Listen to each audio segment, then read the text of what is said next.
Senhor nosso Deus, obrigado por mais um dia agradável, onde temos a oportunidade de estarmos juntos, uns com os outros e contigo, na Tua presença.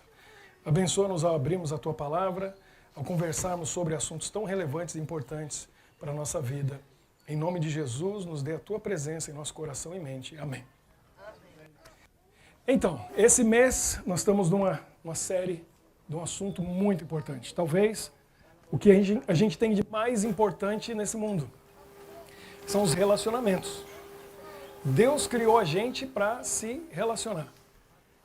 E primeiro episódio, da nossa série foi sobre o relacionamento com Ele. Relacionamento a dois. Quando eu falei relacionamento a dois, nós pensamos no casal. Homem, mulher ou casal. Certo? Relacionamento a dois. Não era. Era o que eu falei? O que a gente viu na Bíblia. É você e Deus. Esse é o relacionamento a dois que você precisa. É ter um relacionamento com Jesus. Esse é o mais importante. Depois, no segundo encontro, o título era Relacionamentos, que é a série, a três. E aí, quando o Gabriel falou semana passada, que eu me dei conta. Entrou alguém no relacionamento, né?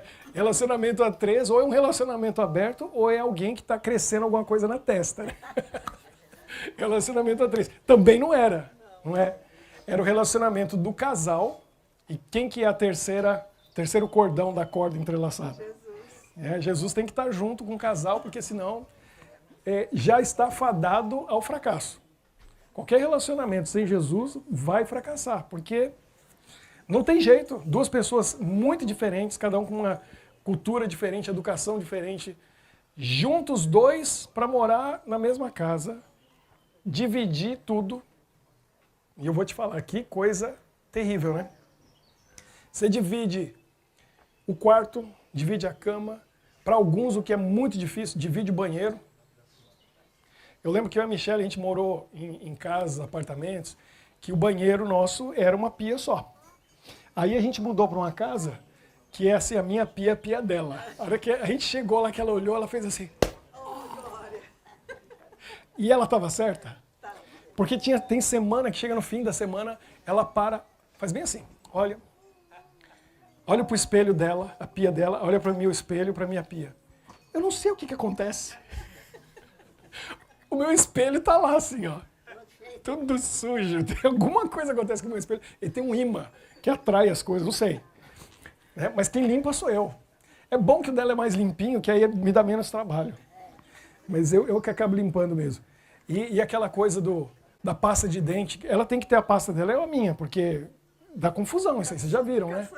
Gente que aperta no meio, gente que diz que tem que ir apertando por trás ali, eu sei que tem gente que segue esse esquema aí, né? Papel higiênico, coloca ou assim, ou coloca assim, aí vai dando briga.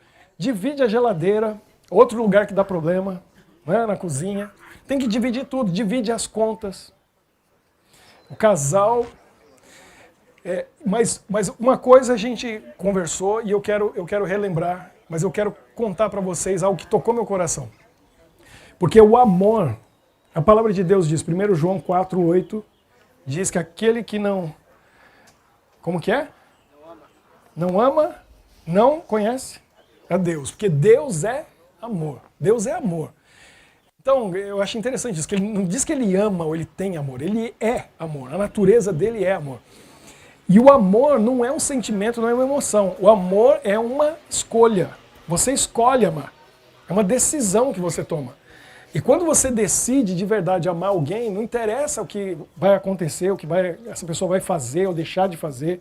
Se você decide amar alguém, é uma decisão.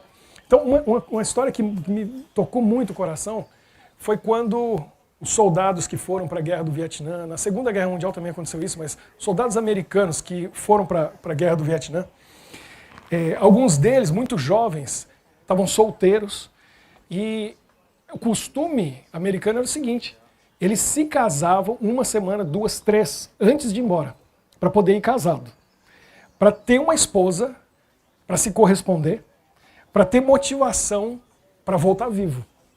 Olha que coisa interessante. Quer dizer, ter um casamento era o motivo mais forte para fazer um soldado querer voltar. E infelizmente, a gente sabe que alguns não voltaram, Mas alguns voltavam e não eram mais o mesmo. Além dos traumas todos, das mortes que viram, ou porque mataram alguém, alguns voltavam incompletos.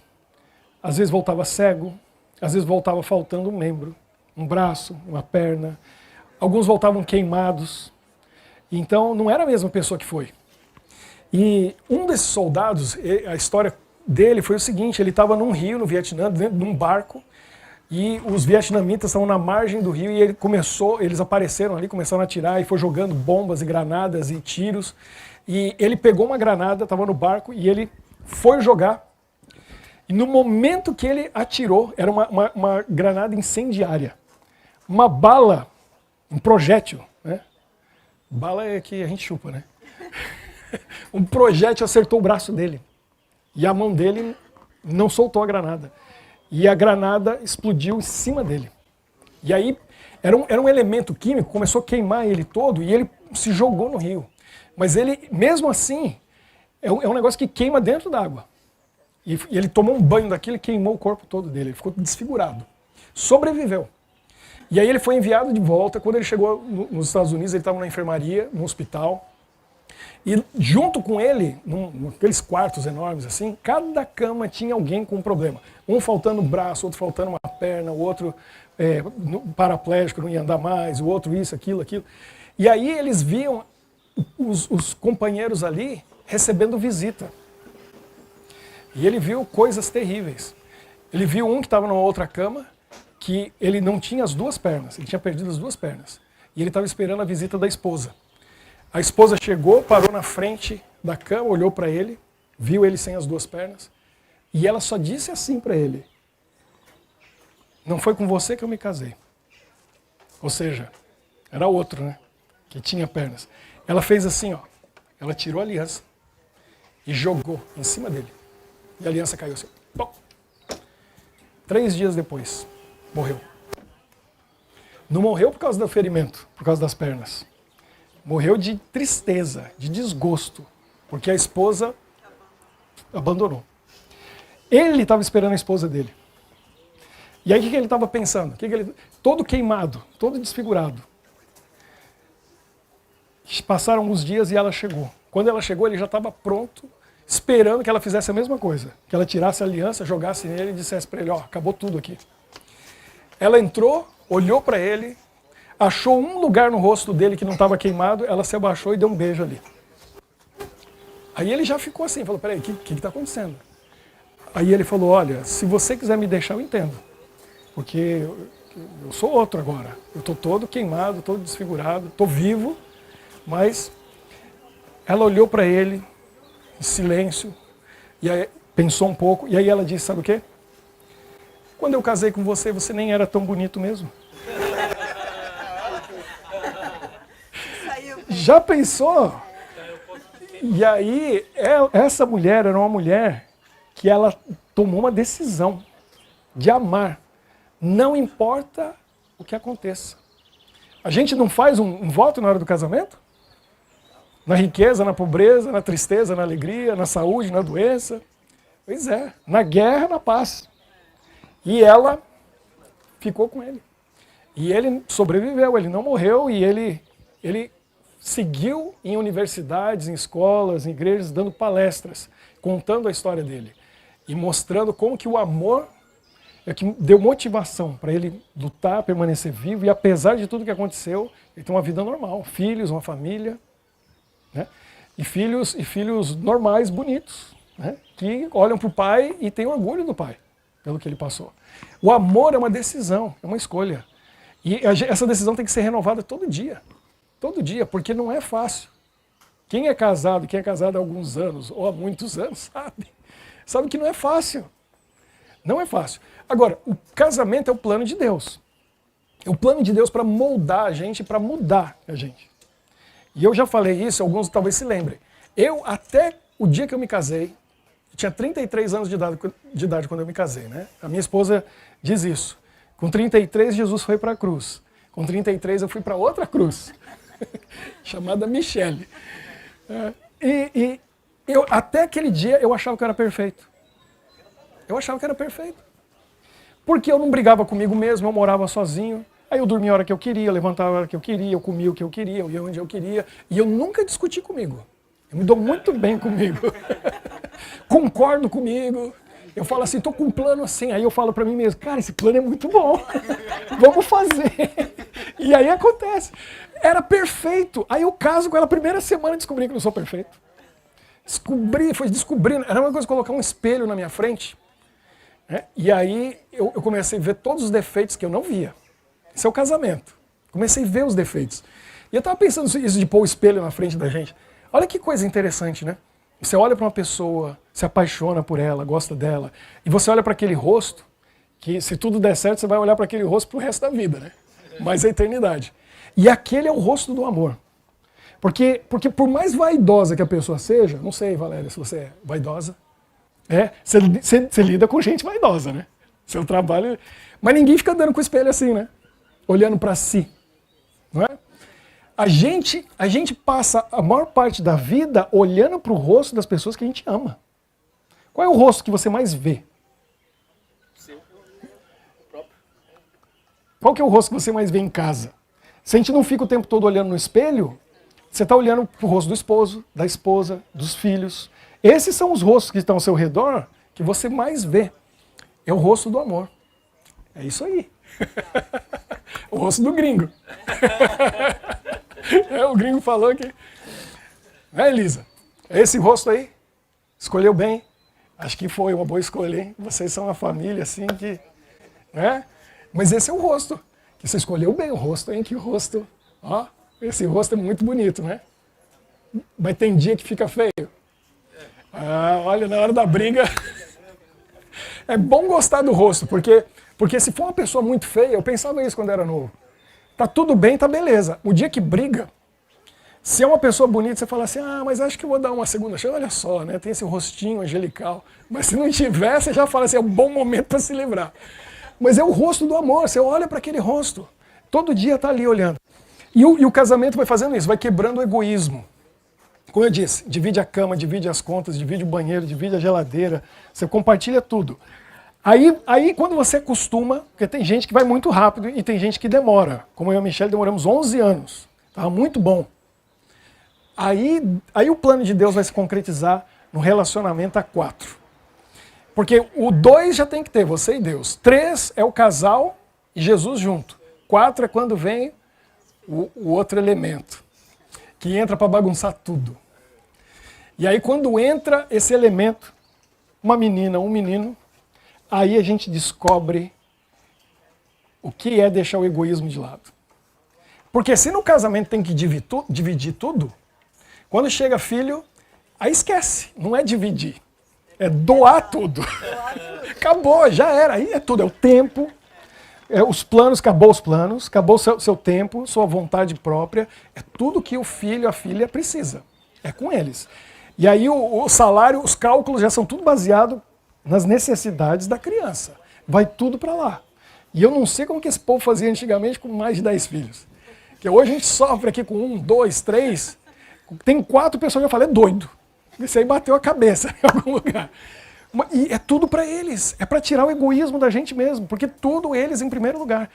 Eu e a Michelle, a gente planeja tudo pensando já... Os horários, a gente vai sair daqui hoje que horas? Porque esses meninos têm que dormir, amanhã levanta, bagunça o horário deles, aí a gente vai sofrer a semana inteira. Tudo é pensando neles. As necessidades deles em primeiro lugar. Então esse é o plano de Deus para transformar a gente. Agora, eu vou falar disso daqui a pouquinho, mas eu quero ler com vocês 1 Coríntios 13. Porque já que a gente está falando de relacionamento, e a gente já falou 1 João 4,8, que é Deus é amor, Paulo, que para mim é um mistério, porque Paulo era casado, não era. E ele ainda dá conselho, viu, Andinho? Ele fala o quê, Andinho? Ele fala assim, você que está solteiro, é melhor ficar como eu. 1 Coríntios 7. Leia lá para você ver o capítulo 7. Ele fala assim, você está solteiro, é melhor que fique como eu.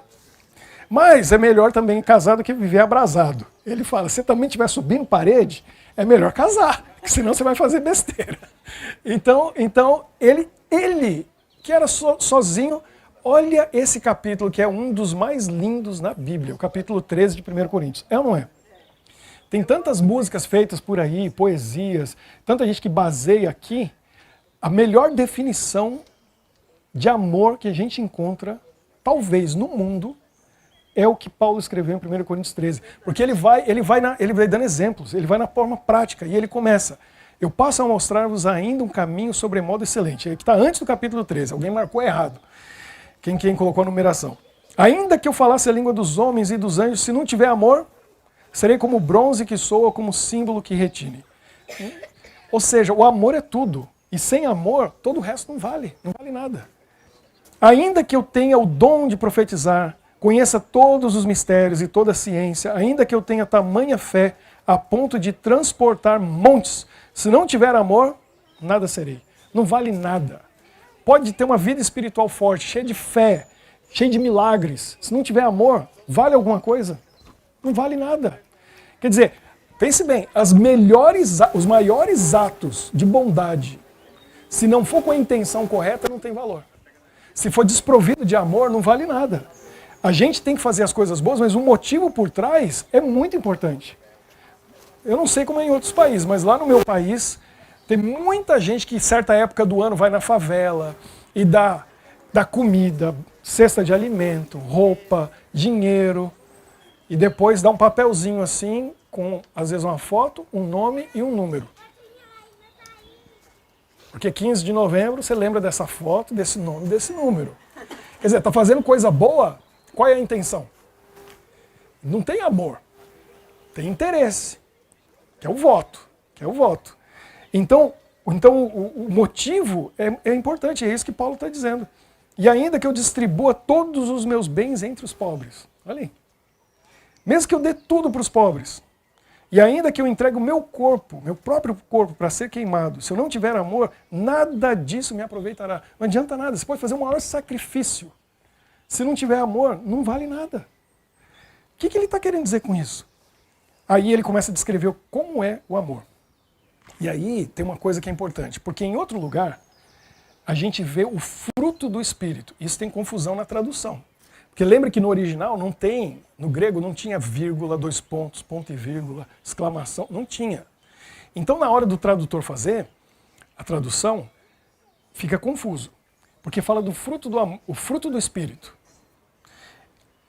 Os teólogos mais entendidos dizem o seguinte, que deveria ser assim, o fruto do Espírito é, e aí tem uma lista, amor, esperança, bondade, não deveria ser assim, deveria ser, o fruto do Espírito é amor.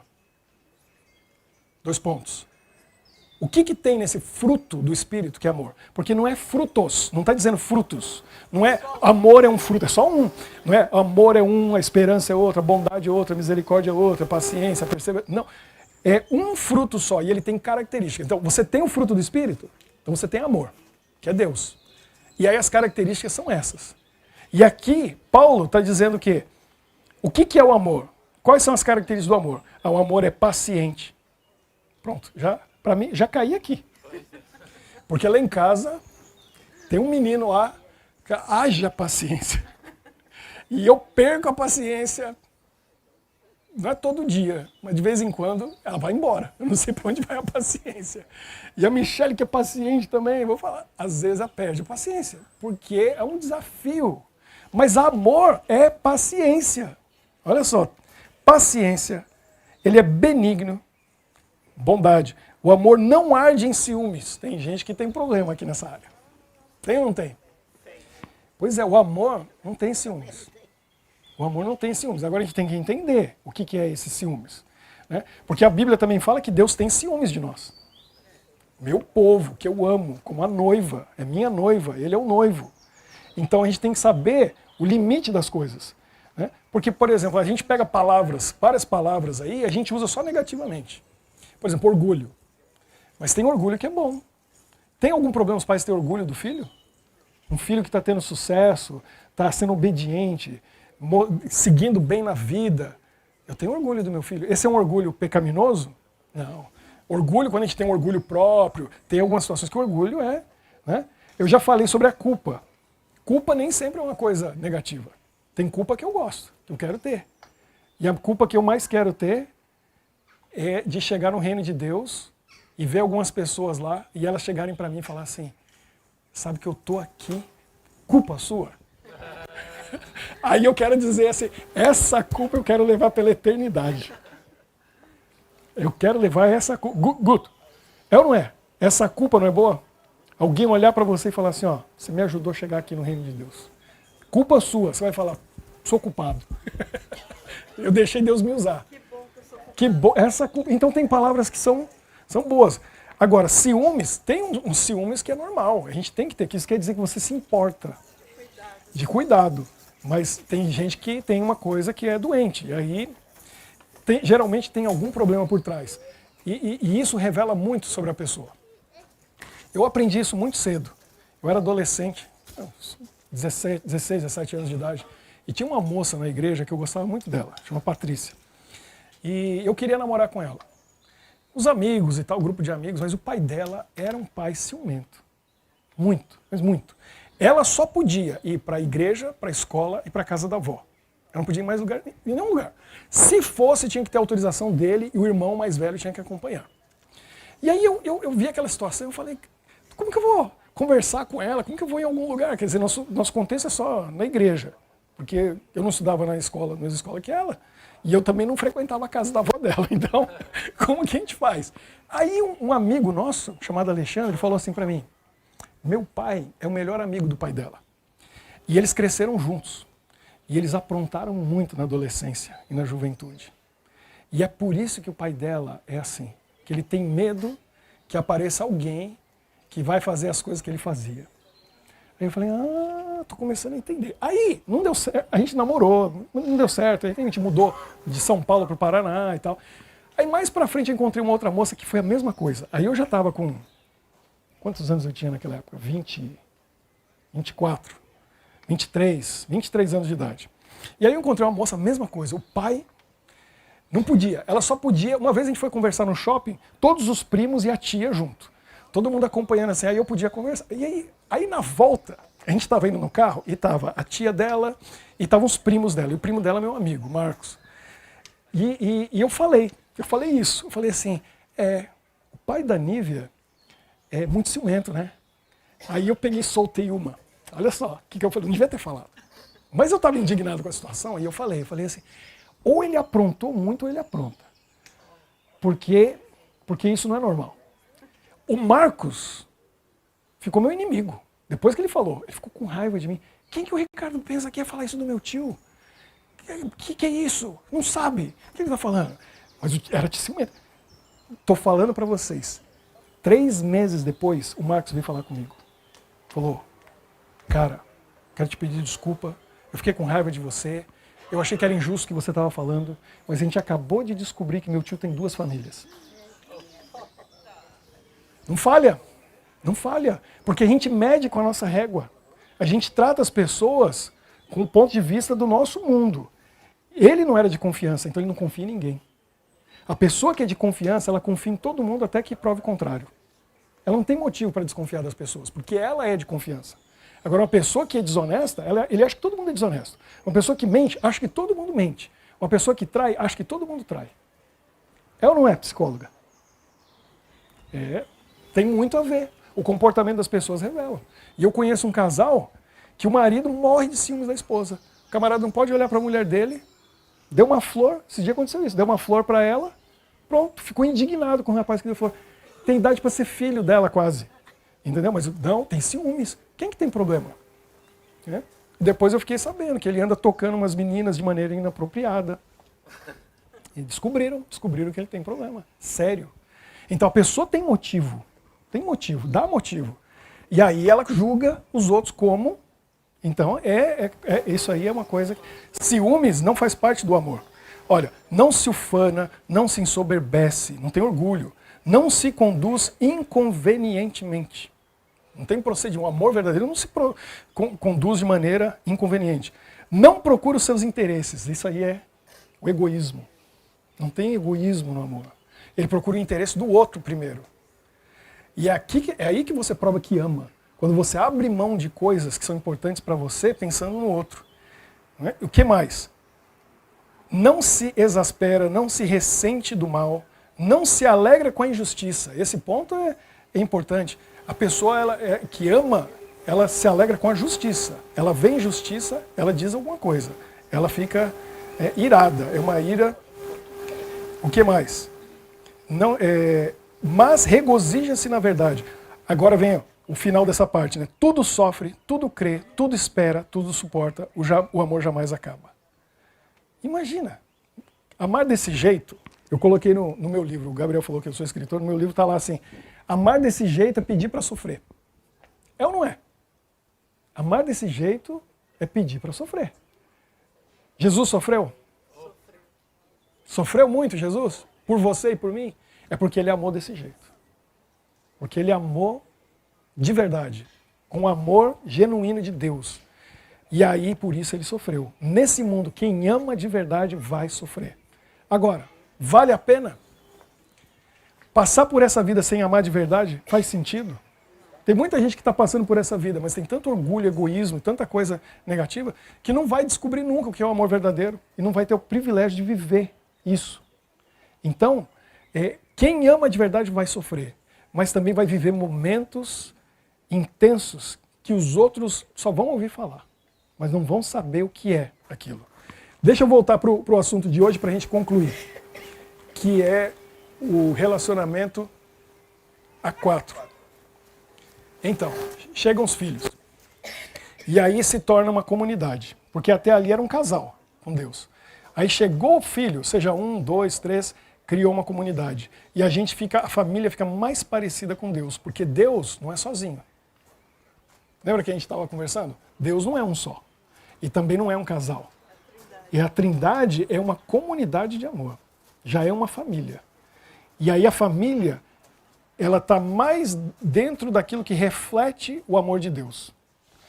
Porque a dinâmica muda totalmente quando tem 3. 2 é muito fácil negociar. Quando tem 3, a maioria das vezes os 2 têm que abrir mão para aquele 1, que é o pequenininho, que está crescendo.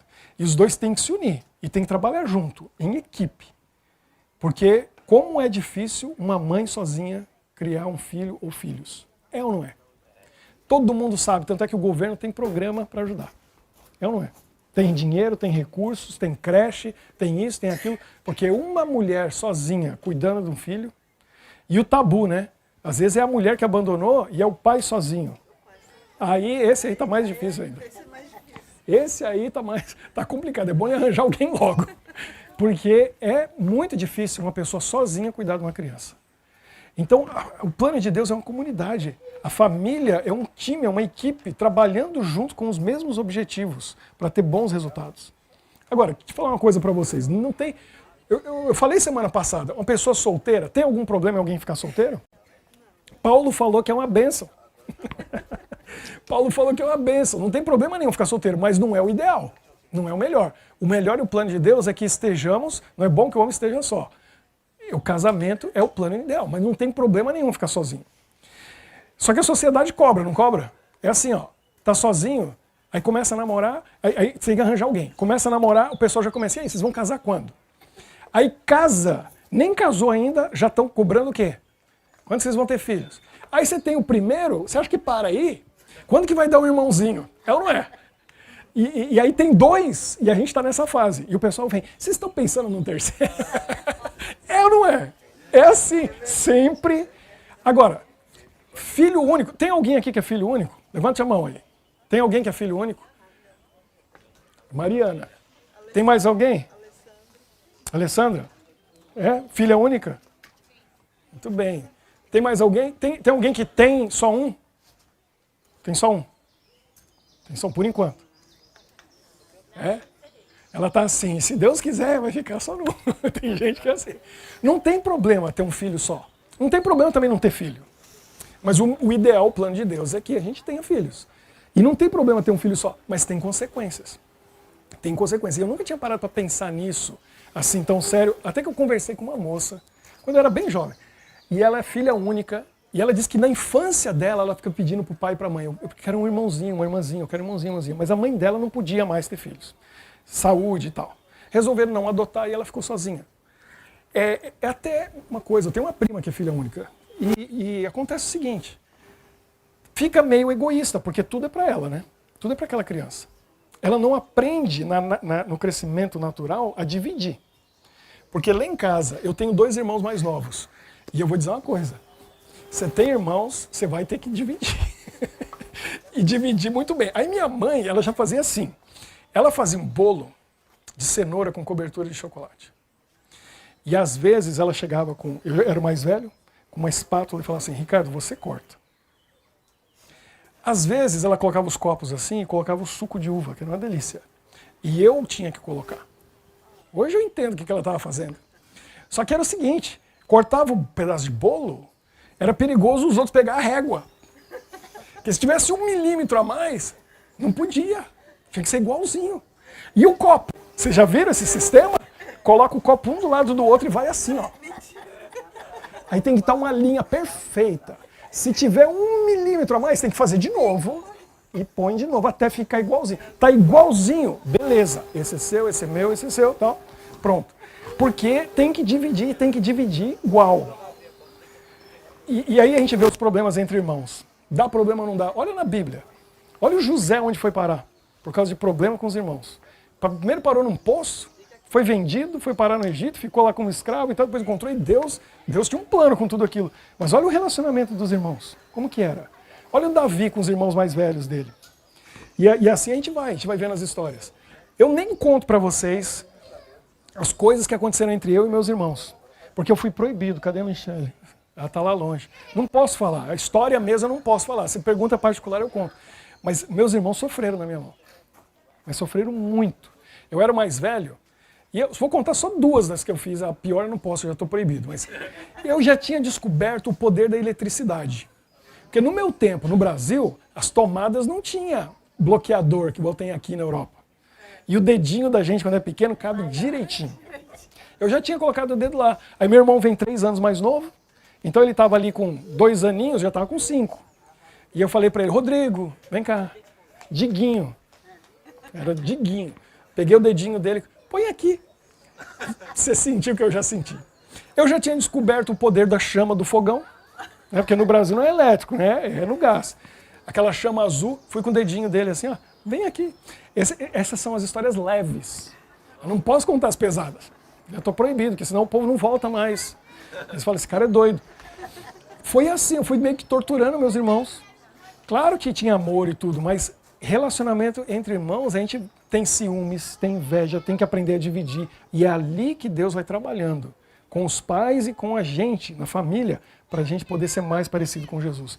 Não é fácil, não é fácil. E a gente parece que não aprende, né? Eu tenho um rapaz que eu conheço, o Pierre. Quem foi para Israel na última viagem conheceu ele.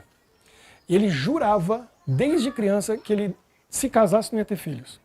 Porque ele tem 2 irmãs, eram 3. O pai era bem de vida, mas ele falava assim, olha só pai, a gente só dá despesa para você. A gente só dá problema. Você fica aí com esses... Eu não vou ter filho. Casou, você acha que teve jeito? Tá lá. Né? Tem um bebezinho que nasceu até com 2 aninhos agora, 2 ou 3. Não teve jeito. A gente não aprende, né? A gente vê os outros sofrendo, quer sofrer também. Tem dia que lá em casa eu olho para a Michelle, ela olha para mim e a gente fala, o que a gente fez? E aí, como você falou, dá para devolver? Eu vou devolver, mas porque o meu pedido veio errado. Vem com defeito de fábrica, o meu pedido veio errado. Mas esse é o plano de Deus. É a gente estar dentro da família, num relacionamento, e é como eu disse, a 4, que pode ser 5, 6 e vai crescendo. Para a gente poder aprender a não ter egoísmo, para doar. Né? Os pais aprendem que eles não podem pensar mais neles, é só os filhos, é tudo para os filhos, eles em primeiro lugar, são as necessidades deles. Quando eu era solteiro e quando eu não tinha filho, eu olhava para os casados com filho e eu ficava pensando, mas é escravo dessa situação, é escravo da família. A gente queria fazer plano junto, não tinha como, não funcionava. Né? E aí, hoje eu estou nessa escravidão. E bem feliz, porque eu ganho uns abraços gostosos, ganho um beijo. Né? Eu escuto a palavra mais doce, que vai mudando, às vezes é papai, papi, e eles falam lá do jeito deles, e aquilo ó, enche o coração. Vale qualquer coisa, vale todo o sofrimento, vale as 3.527 fraldas que eu troquei na madrugada. Foi muita fralda que eu troquei, porque eu sou um pai comprometido, envolvido. Valeu a pena, vale a pena. Tá doente, a gente não dorme, né? Chega de manhã, Michelle, essa noite acho que eu dormi meia hora. E eu falo, eu acho que eu consegui dormir 1h30, um pouco mais. É o preço que a gente paga. Mas é isso que Deus quer mostrar pra gente. O que é ser Deus? Quer saber o que é ser Deus? Case e tenha filhos. Aí você começa a entender o que é ser Deus. O que é amar, o que é dar, o que é doar, o que é fazer. E aí cresce e resolve o problema? Mariana, cresce os filhos resolvido? Continua preocupado igual, né? Continua preocupado igual. Um pouco mais, né? Às vezes um pouco mais. O problema só vai mudando de fase. Mas você... Um amigo meu falou isso pra mim, eu não tinha filhos na época, ele falou assim pra mim, depois que minha filha nasceu, nunca mais tive paz. Não tem, porque você nunca mais vai relaxar totalmente e falar, tô tranquilo. Esse pensamento sempre está lá, sempre está pensando, preocupado. Se está em casa, se não está, se vai embora, vai estudar fora, depois casa, continua pensando, continua orando, continua. E é isso que a gente tem que fazer. Deus tem que estar em primeiro lugar na família. Lê 1 Coríntios 13, refletir e pensar, é esse tipo de amor que eu tenho quando eu falo eu te amo? Será que é realmente? Se não é, é orar e pedir para Deus, põe no meu coração, na minha vida, o teu amor, de verdade. Põe esse sentimento e essa decisão de amar, não importa o que as pessoas ao meu redor. Que eu possa realmente refletir o caráter de Jesus. E é dentro da família que a gente faz isso. Onde é o lugar mais difícil de ser um cristão verdadeiro? É no trabalho? É na escola? É na igreja? Opa! Na igreja, acho que é o lugar mais fácil, né? Que lugar bom pra gente fingir que é cristão é na igreja. Não é? É fácil, todo mundo é santo na igreja. Todo mundo. Vai ser cristão em casa. A hora que você não dormiu direito à noite, está com problema, olha para a esposa, olha para o marido, para o filho dá um problema. Ser cristão ali é o desafio. E quem conseguir ser cristão em casa, esse é porque tem o amor de Deus e tem Jesus no coração. A esposa que puder dizer assim, meu marido está diferente, está mudado, porque está orando, porque está lendo a Bíblia, que está em comunhão com Deus. Essa minha esposa é uma bênção. O marido que diz da esposa pode saber, essa é uma mulher que tem Jesus no coração. Porque o lugar mais difícil de ser um cristão de verdade é no lar, é em casa. É a hora que tira a máscara, tira tudo e você é você. Porque a pessoa que está ali convivendo com você, ela sabe quem você é. E esse é o desafio. E eu coloco esse desafio para mim, essa semana. E você coloque para você. Nas suas relações mais íntimas, pessoa que mora com você, se você é solteiro, as pessoas que convivem com você, deixem elas ver mudança em você. Você não precisa dizer nada. Você tem que mostrar.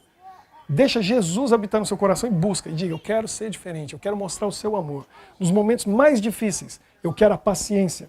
Que é a primeira coisa que Paulo escreveu ali. O amor é paciente. Põe paciência em mim, para eu suportar. Para a pessoa ver que eu tenho amor. Porque é nessas coisas, todos aqueles detalhes, é ali que a gente mostra que tem amor de verdade. Vamos tomar essa decisão hoje, pedir para essa ser uma semana do amor? E a gente ter a presença de Jesus no nosso coração, nas relações da família, ou as mais íntimas que a gente tem, para mostrar para as pessoas, eu realmente amo. Jesus está comigo, por isso eu vou ser paciente. Por isso que eu vou agir assim, como Jesus agiria no meu lugar. Essa é a hora da gente fazer o nosso círculo e vir aqui para a gente orar. Quem gostaria de vir aqui fazer aquela oração que a gente faz aqui, uma roda? Quem estiver longe lá pode vir, a gente espera. A gente faz aqui, ó, um círculo. Pode chegar mais pertinho, para fechar. Ó, se não vier Pedro, eu vou começar a dizer nome. Vem logo, que senão eu vou falar seu nome muitas vezes. Pode vir, pode vir. Que Deus abençoe cada um de nós, né? Nessa semana especial, para a gente poder mostrar para as pessoas que a gente ama que nós verdadeiramente amamos, como Jesus.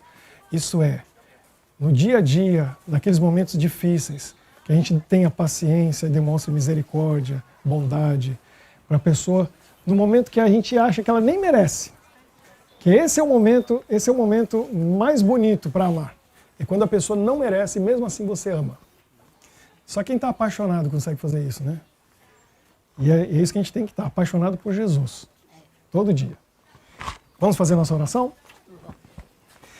Senhor Deus, muito obrigado por esse momento agradável, um lugar tão gostoso. Até o clima está cooperando, não está tão quente hoje aqui, nesse tempo de verão, na Bélgica. E a gente está aqui reunido porque nós te amamos e amamos uns aos outros. E nós queremos demonstrar esse amor. E a tua palavra nos ensina e nos mostra o que é amar. Nos ajude a ser como Jesus. Amar as pessoas ao nosso redor, mesmo quando elas não merecem. Sendo paciente e seguindo toda aquela lista que Paulo deu. Mas que isso seja natural. A gente não tem que pensar para fazer. E para isso, que Jesus habite na nossa mente, no nosso coração, e que seja Ele agindo, falando, ouvindo, tocando, olhando em nosso lugar. Para as pessoas possam ver o nosso olhar, o olhar de Jesus, a nossa voz, a voz de Jesus, o nosso toque, o toque de Jesus. Faz-nos representantes teus aqui nesse mundo, testemunhas vivas do teu amor. E que nosso lar seja um ninho de amor.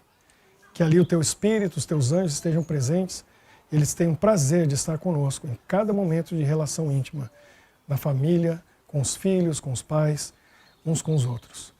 Abençoe a cada um que veio aqui hoje e aqueles que estão acompanhando online, que estão nos Estados Unidos, no Brasil, aqui na Europa e em outros lugares. Que eles sejam abençoados por Ti também. Nós pedimos e oramos por essas bênçãos em nome de Jesus. Amém.